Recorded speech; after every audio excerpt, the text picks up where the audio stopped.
नमस्कार, मैं बालकृष्ण और आप देख रहे हैं न्यूज फॉर हेडलाइंस।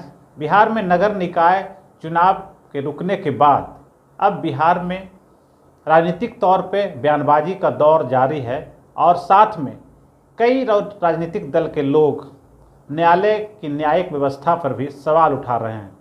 हालांकि अब राज्य सरकार इस मामले को लेकर सुप्रीम कोर्ट जाने वाली है। इन सब के बीच जो सीधे तौर पर प्रत्याशी इस चुनाव में खड़े थे, उनके मंसूब पर पानी फिर गया और इन सब तमाम सवालों को लेकर हमने जन अधिकार पार्टी के प्रदेश अध्यक्ष राघवेंद्र कुशवाहा से बात की। उन्होंने साफ तौर पर कहा कि इस चुनाव प्रक्रिया को रोकना बहुत ही गंभीर बात थी, क्योंकि अगर न्यायालय चाहती तो इसे दूसरे तर्ज पे भी इस चुनावी प्रक्रिया को जारी रखते हुए अगली बार आरक्षण के मुद्दे को गंभीरता से चुनाव आयोग को पालन करने को कह सकती थी। आइए सुनते हैं कि आखिर राघवेंद्र कुशवाहा ने और क्या कुछ कहा। बिहार में नगर निकाय चुनाव पे अब रोक लगी हुई है, लेकिन इसके बाद बिहार की राजनीतिक सरगर्मी काफ़ी तेज हो गई है। आखिर चुनाव क्यों रोका, इसको लेकर तरह तरह की बातें आ रही है। हालांकि पटना उच्च न्यायालय के एक फैसले के बाद इस चुनाव को चुनाव आयोग ने रोक दिया और अब बीजेपी सत्ताधारी दल नीतीश कुमार का पुतला दहन कर रही है और आरजेडी जेडीयू इसके लिए बीजेपी को जिम्मेवार ठहरा रही है। मेरे साथ हैं जन अधिकार पार्टी के प्रदेश अध्यक्ष राघवेंद्र कुशवाहा जी। आखिर जन अधिकार पार्टी इस मामले में क्या कुछ सोचती है, सीधे उनसे सवाल करेंगे। क्या वजह रही कि आज पिछड़ा अति पिछड़ा जो हैं वो वंचित रह गए विकास के कार्यों में हस्तक्षेप करते? अगर चुनाव जीत जाते तो क्या वजह रही? देखिए, इन चीज़ों को समझने के लिए पहले आपको इस देश की सामाजिक बनावट को समझना पड़ेगा। इस देश में जो सामाजिक ताना बाना है, उसमें कुछ सामंती प्रवृत्ति के जो लोग हैं वो कभी नहीं चाहते हैं कि जो समाज के डिप्रेस्ड सोसाइटी के लोग हैं, जो समाज के वंचित वर्ग के लोग हैं, उनको मुख्य धारा में लाया जाए। यही वजह है कि दुनिया का यह अकेला देश है जहाँ पर कई सारी विसंगतियों के बावजूद, कई सारी प्रतिभाशाली व्यक्ति के रहने के बावजूद भी जो देश का समग्र विकास होना चाहिए वो नहीं हो पा रहा है, क्योंकि इस देश की बहुसंख्यक आबादी को पूर्णतः वो अधिकार नहीं मिल पा रहा है जो उसको मिलना चाहिए, जिसका वो हकदार है। कहने का मतलब अम्बेडकर जी जो सपना देखे थे और जिसके लिए वो खुद लड़े कि दबे कुचले शोषित वर्ग को भी न्याय मिले, न्याय व्यवस्था में किसी तरह का हस्तक्षेप कोई नहीं करे, लगता है कि फिर वो दौर दिख रहा है, वैसा ही कुछ माहौल बना? कुछ उसी तरह का माहौल अब दिख रहा है। और ख़ास तौर पर अभी जो देश में जो सत्ताधारी पार्टी है भारतीय जनता पार्टी, इनके सोच को अगर आप गहराई से सोचेंगे तो ऐसा लगता है कि ये बहुत ही सोची समझी रणनीति है आरएसएस की और भारतीय जनता पार्टी की कि समाज के वैसे वंचित वर्ग के लोगों को मुख्य धारा से पूर्णतः काट दिया जाए। और यही एक गंभीर साजिश का परिणाम है कि सुप्रीम कोर्ट और हाई कोर्ट के निर्देशानुसार बिहार के चुनाव को, नगर निकाय के चुनाव को रद्द किया गया है। आपने देखा होगा कि इसकी शुरुआत बहुत पहले से हो रही है। ऐसा नहीं है कि नगर निकाय चुनाव के बाद से ही ये चीज़ें शुरू हुई है। इन्होंने शुरू कर दिया तमाम सरकारी संस्थानों को निजीकरण करके। अब सरकारी संस्थान निजी रहेंगे तो वहाँ तो आरक्षण लगेगा नहीं। आरक्षण के प्रावधान को धीरे धीरे ये ख़त्म करना चाहते हैं और ये कहते हैं क्या कि बाबा साहब ने भी कहा था कि आरक्षण 20 साल के लिए ही लागू होगा। तो भाई 20 साल में उन्होंने ये सोचा था कि 20 साल में टोटल रिप्रेजेंटेशन इक्वलिटी के साथ हो जाएगी, लेकिन कहाँ आपने किया? अभी भी सारे डिपार्टमेंट में बैकलॉग रह गया, सारे डिपार्टमेंट अनरिप्रेजेंटेड है, खासतौर पर न्यायालय। सुप्रीम कोर्ट में कितने लोग हैं वंचित वर्ग के लोग हैं, हाई कोर्ट में कितने वंचित वर्ग के लोग हैं। तो जुडिशियरी में तो सबसे ज़्यादा जहाँ पर न्याय की उम्मीद है वहीं अन्याय करने वाले लोग बैठे हुए हैं।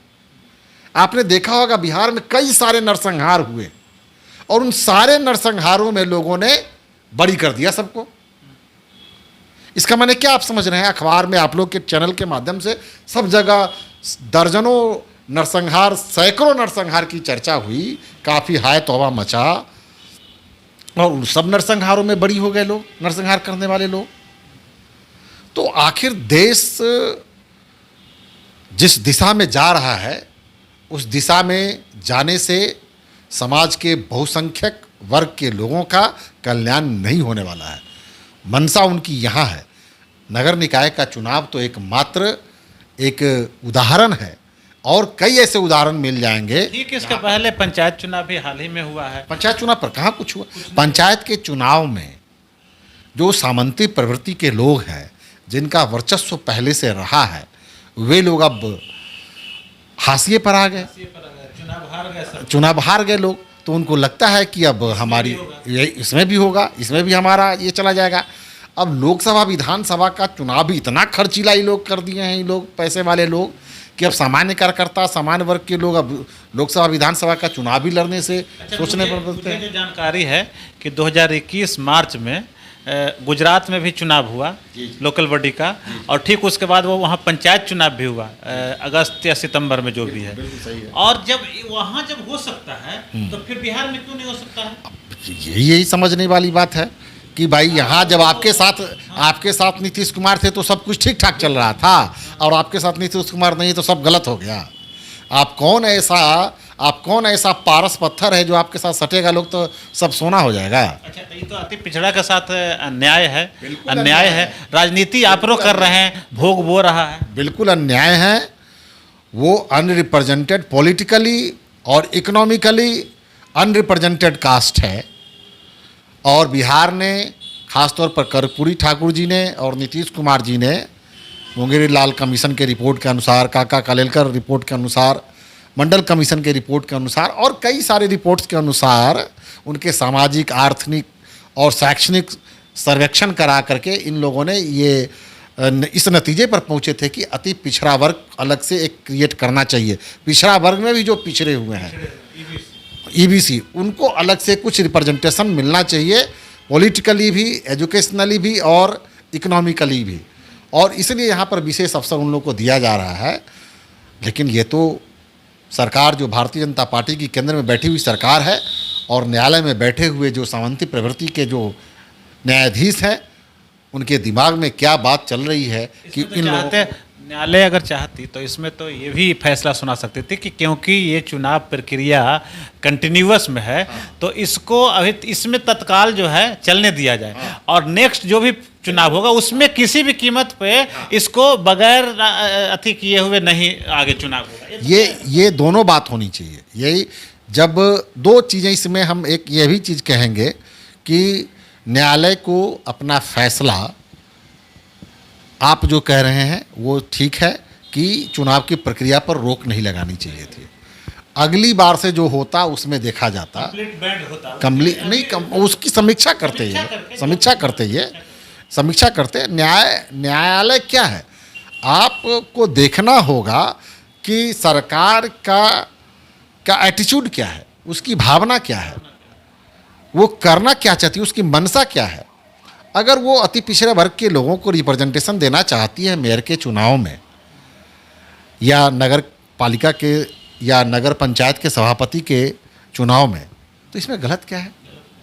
कोई गलत नहीं है भाई। एक ही वर्ग के लोग हमेशा से सत्ता में रहे, हमेशा से कुर्सी का लाभ उठाते रहे, यह भी तो अन्याय है। मुझे तो लगता है, हमने कई उम्मीदवारों से मिला और वहाँ देखा कि उनके पास आर्थिक स्थिति बहुत मजबूत नहीं थी।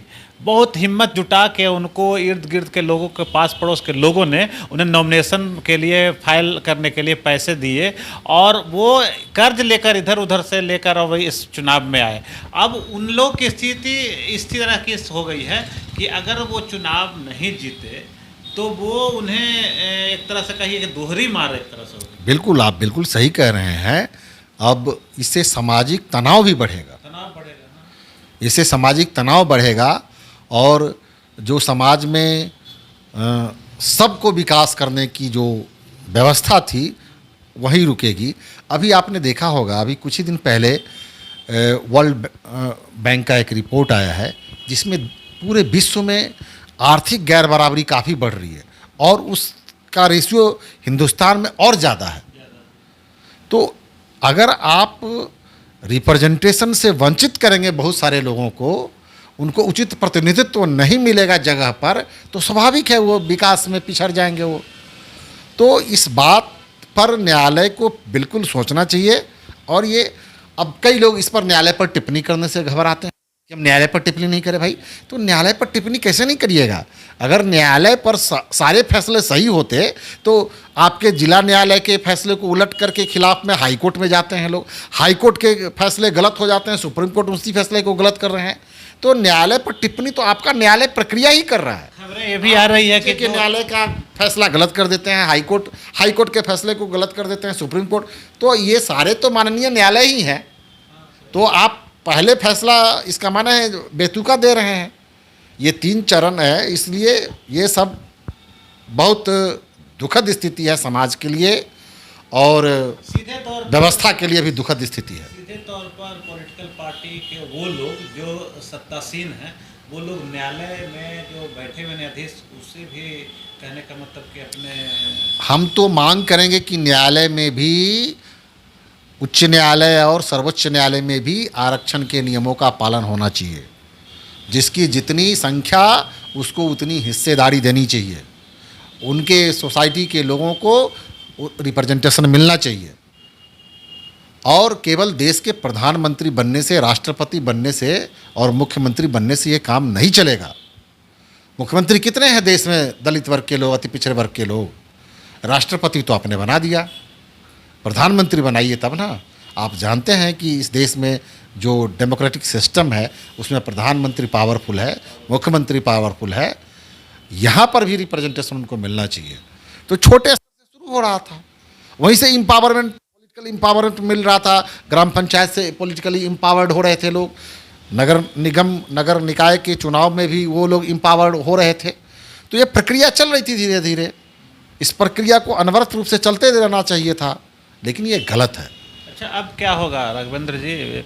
जो स्थिति आ गई है, काफ़ी लोग नॉमिनेशन फाइल कर चुके हैं और वो सब तनाव में है एक तरह से। तो अब क्या ऑप्शन? राज्य सरकार तो सुप्रीम कोर्ट जा रही है, तो लगता है कि मामला सुप्रीम कोर्ट समझेगी गंभीरता से और भावनात्मक जो बातें कुछ है इसमें जुड़ा हुआ, उसे समझेगी और इस चुनाव को कंटिन्यू करने का। अब सर्वोच्च न्यायालय का क्या फैसला आता है, तब तक तो हम लोग को वेट एंड वॉच करना ही पड़ेगा ना। लेकिन जो उनका जो भावना है और उनके जो फैसले के तौर तरीके हैं, उसमें मुझको बहुत उम्मीद दिख नहीं रही है। लगता है कि अब सारे पॉलिटिकल पार्टियों को न्यायालय में आरक्षण की बात करनी चाहिए। पटना हाई कोर्ट, ये किसी भी हाई कोर्ट में और सर्वोच्च न्यायालय में भी जजों की बहाली में भी आरक्षण नियमों का पालन होना चाहिए। ये जो कॉलेजियम सिस्टम है उसको ध्वस्त किया जाना चाहिए और एक अलग न्यायिक आयोग का गठन होना चाहिए। और उस न्यायिक आयोग में पूरी तरह से देश में जो आरक्षण की जो पॉलिसी है उसको लागू कर करके जजों की बहाली होनी चाहिए। क्या होगा? पिछले बार कुछ जज लोग को याद है कि कॉलेजियम के सवाल पे कुछ जज लोग एक जगह हो गए थे और कुछ करना चाहा था, लेकिन कहाँ कुछ नहीं हो पाया। शुरुआत तो हुई, अब धीरे धीरे बात बन रही है। लोग कॉलेजियम सिस्टम को ख़त्म करने के नाम पर देश में एक भावना का फैलाव हो रहा है। अब लोग जगेंगे, जनमत तैयार होगा तो निश्चित रूप से करना पड़ेगा, सरकार को मानना पड़ेगा। जनता के बहुमत के आगे तो झुकना ही पड़ेगा। तो सारी चीज़ें जनता देख रही है, बड़ी गौर से देख रही है और जनता हिसाब किताब लगाएगी इसका। तो सब कुछ जनता तय करेगी, लेकिन इतना बात तय है कि जिस तरीके से उच्च न्यायालय के फैसले आए और जिस तरीके से चुनाव आयोग ने इसे रोका, उसमें काफ़ी लोग आहत हुए हैं। और इस आहत होने के बाद जो जिस तरीके से राजनीतिक सरगर्मी बढ़ी है, अब देखने वाली बात यह होगी कि सुप्रीम कोर्ट जब राज्य सरकार जाती है तो सुप्रीम कोर्ट क्या इसे भावनात्मक तौर पर देखती है या नहीं देखती है, या फिर फैसले किस तरह से, किस नज़रिए से सुनाया जाता है। अब सब कुछ, सारा दारोमदार इस चुनाव की जो है वो सब सुप्रीम कोर्ट पे जाके अटक गई है। और अब सबकी नज़र सुप्रीम कोर्ट पे है कि अगर आज स्टेट गवर्नमेंट सुप्रीम कोर्ट जाती है तो क्या कुछ फैसला आता है। हम फिर किसी और टॉपिक पे किसी और शख्सियत से बात करेंगे। तब तक अगर आपने मेरे चैनल को सब्सक्राइब नहीं किया है तो सब्सक्राइब करना नहीं भूलें, बेल आइकन ज़रूर दबाएं। नमस्कार।